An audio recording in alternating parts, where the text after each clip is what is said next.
Dear student, welcome back once again in my YouTube channel JVS Study Point. Today we discuss one of the most important topic of modern algebra. In this topic, many of the students will totally confused, but I clear your all problem with the help of this video. So let's start the video. Group theory को start करने से पहले हमें कुछ basic knowledge होना जरूरी है। तो आइए हम कुछ प्रॉपर्टी को पढ़ते हैं। पहली प्रॉपर्टी है closure property. Let A B belong to G, then for all A O B belong to G, where O be any binary operation.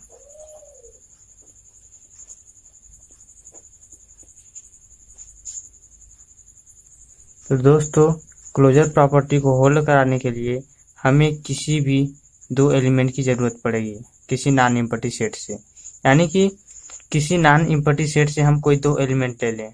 माना हम रियल नंबर से कोई दो एलिमेंट लेते हैं 2 और 3। तो यदि हम इसको किसी बाइनरी ऑपरेशन के अंतर्गत रखते हैं, let we take a binary operation addition, then we get a new number 5 which belong to also real number। तो हम कह सकते हैं कि यदि हम किसी दो एलिमेंट को लेंगे किसी भी सेट से, तो जो आने वाला नया नंबर है वो उसी फैमिली से बिलोंग करेगा। आप बाइनरी ऑपरेशन कुछ भी यहाँ पर ले सकते हैं, जैसे मल्टीप्लिकेशन हुआ, एडिशन हुआ, addition modulo, multiplication modulo, etc। Next है associative property. In associative property we take any 3 number of a non empty set G। So let A, B, C belong to G, then if this property is hold, then we can say that associative property is hold, where O is the binary operation.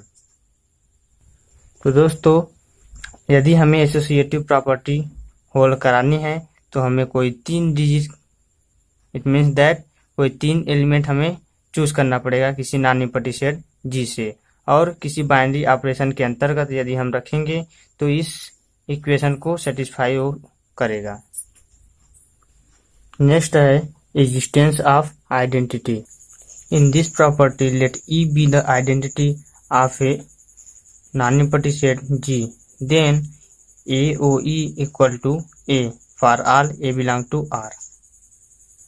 तो दोस्तों, identity को exist कराने के लिए हमारे पास G non empty set में एक ऐसा एलिमेंट E होना चाहिए जिसको यदि हम उसके किसी भी एलिमेंट के साथ रखें तो वो उसी एलिमेंट को देगा।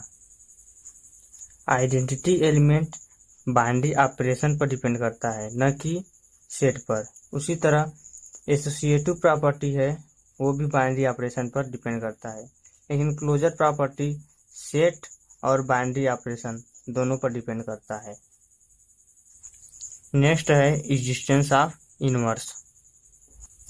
Late A belong to G and A dash belong to G, then A dash equal to E। It means that यदि हम किसी एलिमेंट A को G से लेते हैं तो उसी G में हमारा एक और एलिमेंट होगा जिसको हम किसी बाइनरी ऑपरेशन के अंतर्गत रखते हैं तो हमें आइडेंटिटी एलिमेंट देगा। तो इस प्रकार हम A डैश को कह सकते हैं इनवर्स।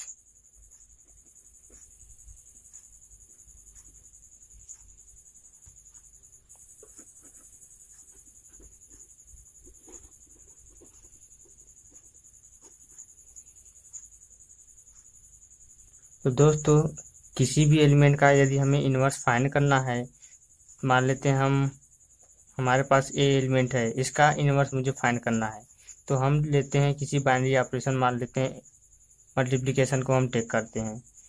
तो यदि हमें इस A का इनवर्स फाइंड करना है तो हम मान लेते हैं बी हमारा इनवर्स है। अब इस बी का वैल्यू हमें निकालना है, तो यहाँ से अगर हम देखें तो a dot b equal to e हमें मिलना चाहिए, where 1 is the multiplication identity. So a dot b equal to 1, b equal to 1 upon a, where a belong to G. दोस्तों, यदि आपको यह टॉपिक समझ में आया है तो आप इसको स्क्रीनशॉट कर अपने नोट्स में रख सकते हैं। तो आज के लिए बस इतना ही। अगले लेक्चर में हम देखेंगे ग्रुप, मोनायड, सब ग्रुप, सेमी ग्रुप एंड ग्रुपआयड।